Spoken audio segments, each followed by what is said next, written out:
تعرفي ازاي تبقي موفرة ومدبرة في ميزانية البيت بعد ما الأسعار غليت قوي، وخصوصا ازازة الزيت اللي وصلت 65 جنيه؟ تعالي نعمل حاجات بديل المقليات وتبقى برضه طعمها حلو، وهتبقى صحية أكتر كمان من الحاجات المقلية.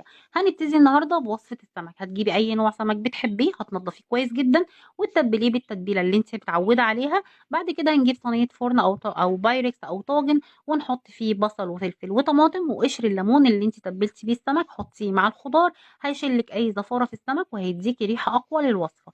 بعد كده هنجيب السمك اللي احنا تبلناه، هنرصه فوق الخضار، وهندخل الصينيه بتاعتنا على فرن سخن درجه حراره عاليه، اول رف بعد النار ربع ساعه بالظبط، وطلعيه الرف اللي بعده كمان ربع ساعه، وطلعي السمك ادهنيه دهنه زيت خفيفه من على الوش، واطفي الفرن وشغلي له الشوايه ياخد لون ويتحمص كده ويقرمش ويبقى طعمه حلو. وهتبقى وصفه صحيه وموفره وكمان خفيفه جدا بدل ما نقلي.